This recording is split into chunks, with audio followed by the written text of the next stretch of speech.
श्रेयस्कर हिंदी मासिक पत्रिका के बैनर तले आकाशवाणी हिंदी काव्य संग्रह की एक परिचर्चा, आकाशवाणी में क्या है ऐसा कि इतने सारे मूर्धन्य साहित्यकारों के साथ इस पर आज चर्चा की जा रही है। आकाशवाणी जैसे ही यह नाम आता है हमारे स्मरण में, तो हमारे पुराने जो हमारे समृद्ध संस्कृत साहित्य के ग्रंथ हैं या हमारी संस्कृत की जो परंपराएं रही हैं, हमारे धार्मिक जो अनुष्ठान में जो व्याख्यान आते रहे हैं, वहाँ हमारा स्मरण जाता है। वो चाहे सतयुग हो, चाहे द्वापर हो, चाहे त्रेता हो या वर्तमान में कलयुग तक, उसका एक संदर्भ है कि इसका तारतम्य ये है कि जब कभी भी समाज में अनैतिक या ऐसी क्रियाएं होती हैं जब वो असह्य हो जाएं, तब आकाशवाणी जो है उन्हें सत्पंथ दिखाती है, सत्य का राह दिखाती है, उनका पथ प्रदर्शित करती है। ये कई संदर्भों में मैं कह सकता हूँ कि द्वापर में जब युधिष्ठिर उस तालाब के पास जाते हैं जल लेने के लिए, तो उनके 5 भाई किस तरह से मूर्छित होते हैं और एक यक्ष के द्वारा किस तरह की आकाशवाणी की जाती है। कंस जब देवकी को अपने ससुराल पहुंचाने जा रहा है, बीच रास्ते में क्या आकाशवाणी होती है ये सर्वविदित है। जब रामावतार त्रेता युग में होता है, तो उस समय स्वयं विष्णु प्रकट होकर के उन ऋषियों को आश्वस्त करते हैं, जनि डरपहु मुनि सिद्ध सुरेशा, तुम ही लाग धरी हूं नरवेशा। ये आकाशवाणी है। क्या कहने, आकाशवाणी अर्थात जो अत्याचार, जो अपराध जो हमारे इस धरती पर हो रहा है, उन्हें समाप्त करने के लिए उस महाशक्ति का अवतरण निरंतर होता रहता है। आकाशवाणी उसी संदर्भ का एक स्रोत है, एक बिंदु है। और अगर मैं वर्तमान के परिप्रेक्ष्य में आकाशवाणी बताऊं, 1936 में डॉक्टर दयानंद शर्मा जी ने आकाशवाणी शब्द का नाम दिया था, और बी गोपाल स्वामी जो मैसूर आकाशवाणी के महाप्रबंधक थे, उन्होंने सबसे पहले ऑल इंडिया रेडियो को आकाशवाणी कहा, और तब से यह ऑल इंडिया रेडियो आकाशवाणी के नाम से प्रचलित हुआ। उनका भी यही संदर्भ था कि हम जो कह रहे हैं, जिस तरह कह रहे हैं, एक श्रोता के लिए, एक पाठक के लिए, एक जानने वालों के लिए वह किस तरह से उसे वो ग्राह्य करता है, ये आकाशवाणी यही है। हमारे हिंदी साहित्य में इसको साधारणीकरण कहा जाता है कि हम जो कह रहे हैं, जो सुनने वाला है, जो पढ़ने वाला है, वो उसी भाव में, उसी तरह, उसी रूप में पढ़े। क्यों? क्योंकि वर्तमान का समय आप देख रहे हैं, हम कहते कुछ हैं, होता कुछ है, समझते कुछ हैं, व्याख्यान कुछ होता है, इसका प्रवचन होता कुछ है। तो ये आकाशवाणी का सीधा सीधा अर्थ है कि आकाशवाणी में 2 पार्ट इसके किए गए हैं, एक राष्ट्रीय इसका भाग है और एक साहित्यिक है।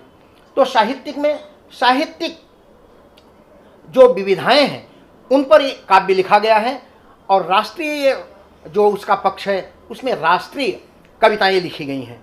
तो 2 पक्ष है इसका, और आकाशवाणी इसी पर एक विचार विनिमय होगा, एक विचार विमर्श होगा, जो हमारे मूर्धन्य साहित्यकार यहाँ आए हुए हैं। आदरणीय डॉक्टर सागर त्रिपाठी जी का मैं अभिनंदन करता हूँ, प्रोफेसर डॉक्टर दयानंद तिवारी जी का मैं अभिनंदन करता हूँ, मिथिलेश मिश्र जी का अभिनंदन करता हूँ, हमारे बीच में भोलानाथ तिवारी जी हैं, मैं उनका अभिनंदन करता हूँ, और केसीएन क्लब के राष्ट्रीय अध्यक्ष नंदन मिश्र जी हैं, मैं उनका भी अभिनंदन करता हूँ, और अपनी बात को समाप्त करता हूँ। धन्यवाद। क्या लगता है सर, अभी भी हिंदी पढ़ने वाले पुस्तक, क्योंकि आजकल देखते हैं लोग इंग्लिश मीडियम में, बच्चों को इंग्लिश मीडियम में डाल रहे हैं, तो हिंदी के जो पाठक है कम होते जा रहे हैं, क्या कुछ कहना चाहेंगे उसके बारे में? हिंदी के पाठक कम नहीं हो रहे हैं, ये गलत अवधारणा है और गलत भ्रांति है। हाँ, वरन ये है कि हिंदी हमारी रोजी रोटी की भाषा नहीं बन पाई है। अगर इस हिंदी को सरकारी स्कूलों में या सरकारी नौकरियों में अगर कंपलसरी, मतलब आवश्यकता अगर इसकी निश्चित कर दी जाए, तो मुझे नहीं लग रहा है कि हिंदी में कार्य कम हो रहा है, हिंदी में पढ़े कम जा रहे हैं, या हिंदी के अध्यापक कम हैं, या हिंदी के विद्यार्थी कम हैं। आज आप देखेंगे कि इतनी सिनेमा पिक्चरें बन रही हैं, वो सब सारी हिंदी में डब हो रही हैं। तो क्या कारण है, हिंदी में क्यों डब हो रही हैं? क्योंकि हिंदी के जानने वाले जो लोग ज़्यादा हैं। पूरी दुनिया में अब तक जो हम देखते हैं एक सर्वे के अनुसार कि हिंदी तीसरी भाषा है, लेकिन मैं तो कहूँगा ये दुनिया की पहली भाषा है। सबसे पहली भाषा ये है। अगर एक एवरेज निकाल लें, भारत में 90% अगर बोली जाती है तो दूसरे विदेशों में कहीं 10% है, कहीं 20% है, कहीं 40% है, कहीं 50% है। और पूरे विश्व का अगर जनगणना के हिसाब से आकलन कर लें तो हिंदी इस समय नंबर 1 पर है और 1 नंबर पर बोली जाती है, समझी जाती है, कही जाती है, पढ़ी जाती है। लेकिन कहीं ना कहीं सर जो मौजूदा समय के अभिभावक है उनकी भी तो कहीं गलती है। लोग हिंदी मीडियम की बजाय इंग्लिश मीडियम में बच्चों को डालना चाहते हैं। नहीं, उनकी गलती नहीं है, उनकी मजबूरी है। आप ये कहें कि उसके अगेंस्ट में उसका विकल्प नहीं है। अगर यही हिंदी अंग्रेजी के बराबर आकर खड़ी हो जाए रोजी के लिए, रोजगार के लिए, व्यवसाय के लिए, प्रोफेशन के लिए, तो मैं नहीं समझता कि कहीं से भी हिंदी कम है। आज हिंदी में कम से कम 15 लाख शब्दकोश हैं। 15 लाख शब्दों का शब्दकोश है, जो किसी भी भाषा में संभव नहीं है। तो ये अपने आप में अभूतपूर्व है, अद्भुत है। क्या लगता है सर, इस पुस्तक क्या ऑफलाइन भी ऑनलाइन भी उपलब्ध होगी, सिर्फ ऑफलाइन? बिल्कुल, अमेज़ॉन पर ये उपलब्ध है और इसके पाठक, इसके पढ़ने वाले लोग बिल्कुल इसको अमेज़ॉन पे जाकर इसको खरीद सकते हैं, पढ़ सकते हैं और इसके विषय में जान सकते हैं। सर आप क्या कुछ कहना चाहेंगे इस पुस्तक के बारे में? विमोचन पर आप आए हैं, क्या शुभकामनाएं देना चाहेंगे? और आपने पुस्तक को देखा भी है, पढ़ा भी है, तो क्या यह जो आकाशवाणी है, यह आज के युग की सचमुच एक वाणी है। मैं इसे अलग संदर्भ में देखता हूँ। मुझे ऐसा लगता है कि यह जो आकाशवाणी है, यह जूनियर केजी से लेकर पीजी तक के छात्रों को पढ़ने लायक है। क्या बात है, बहुत बड़ी बात कही डॉक्टर साहब, क्या बात है। इतना ही नहीं, यह नाम भले आकाशवाणी है, लेकिन मैं इसे कहूँगा कि यह एक इंसाइक्लोपीडिया है, जिसमें ज्ञान के तरह तरह के स्रोत भरे हुए हैं। इसमें अगर कोई बच्चा आईएएस की पढ़ाई कर रहा है तो उसके लिए भी सामग्री है। कोई अगर समाज के बारे में जानना चाहता है, जैसे कि आजकल परिवार के मूल्य समाप्त होते जा रहे हैं, माँ बाप, बेटा, बहू, सब में अंतर आ जा रहा है। उसमें इस पुस्तक में वहाँ भी तमीज़ देने का काम इस पुस्तक का है। इस पुस्तक में इतना कुछ लिखा हुआ है। मैंने देखा है कि इस पुस्तक में स्वतंत्रता के बाद भारत में जो भी घटनाएं हुई, इवन की आज़ादी के दौरान जो घटनाएं हुई हैं, इस पुस्तक में कहीं न कहीं उसका लेखा जोखा है, वर्णित है। तो यह पुस्तक आकाशवाणी आज के युग की सबसे महत्वपूर्ण पुस्तक है। और इस पुस्तक की एक और विशेषता है कि इसे हर आदमी अपने घर में रख सकता है। छोटा बच्चा भी पढ़ेगा और बड़े लोग भी पढ़ेंगे। छोटा बच्चा भी जानेगा, बड़े लोग भी जानेंगे। इसलिए मैं इसको सिर्फ साहित्य की पुस्तक नहीं मानता, मैं इसे ज्ञान की एक इंसाइक्लोपीडिया मानता हूँ। यहाँ तक पिछले दिनों भारतवर्ष ही नहीं, दुनिया में जो आफत आई कोरोना को लेकर, उस कोरोना का भी वर्णन है। इतना ही नहीं, जो प्रधानमंत्री स्वच्छता लेकर आए उनका भी वर्णन है। इतना ही नहीं, इसमें अटल बिहारी वाजपेयी भी हैं, नरेंद्र मोदी भी हैं। इसमें बहुत से ऐसे पात्र हैं जो महाभारत से मिलते जुलते हैं। इसमें बहुत से पात्र हैं जो रामचरितमानस से मिलते जुलते हैं। यह पुस्तक देखने में सामान्य हो सकती है, लेकिन मैं इसे राष्ट्रीयता का दर्जा दूंगा कि यह राष्ट्रीय स्तर पर पढ़ी जाने वाली पुस्तक है। और इसमें जो कविताएं लिखी गई हैं, सबसे अच्छी बात है कि आदरणीय मिश्र जी बहुत कठिन भाषा लिखते हैं।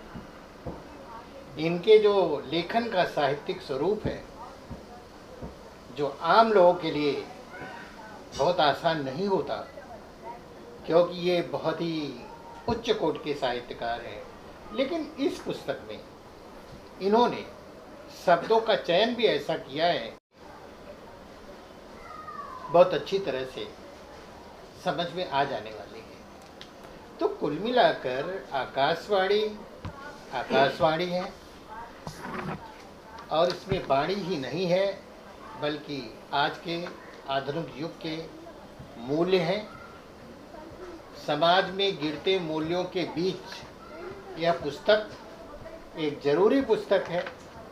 मैं तो यह लोगों से आग्रह करूँगा कि आप अगर किसी को उपहार देना चाहते हैं तो आप चॉकलेट देंगे, जैसे कि एक छोटी सी कहानी है कि आप किसी को एक मछली खिला देंगे, वो खा लेगा और भूल जाएगा। लेकिन अगर मछली पकड़ना आप सिखा देंगे तो जीवन भर मछली पकड़ेगा और अपना जीवन जिएगा। तो यह पुस्तक उस श्रेणी की है कि जो इसे पढ़ेगा वह उसे गुनेगा, और गुनेगा तो उसके भीतर संस्कार पल्लवित होंगे, उसके मूल्य अच्छे होंगे, तो उसका परिवार भी चलेगा और उसके बच्चे भी अच्छा सीखेंगे। उसके घर में ये नौबत नहीं आएगी ये पुस्तक पढ़ने वालों के कि बाप को वृद्धाश्रम में भेजा जाए। ऐसे लोगों को ये पुस्तक पढ़ना चाहिए।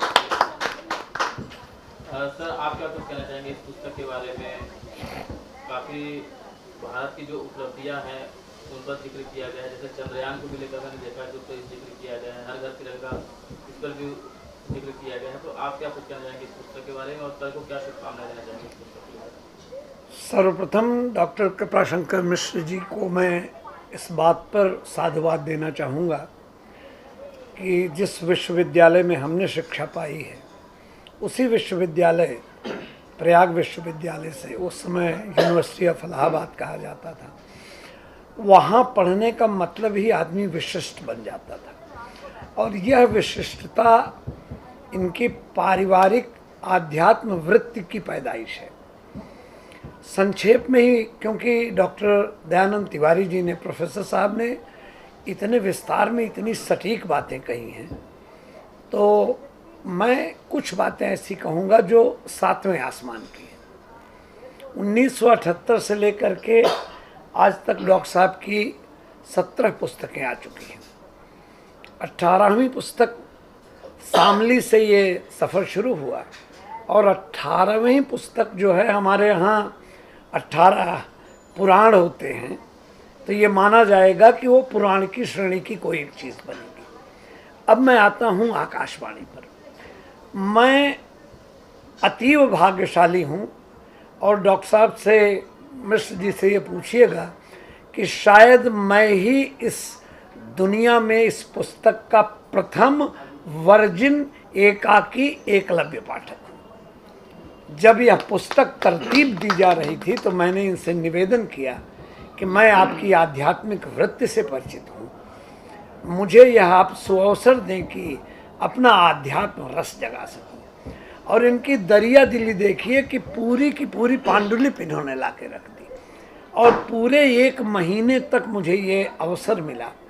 अब मेरी निगाह में आकाशवाणी, समुद्र मंथन से 14 रत्न निकले,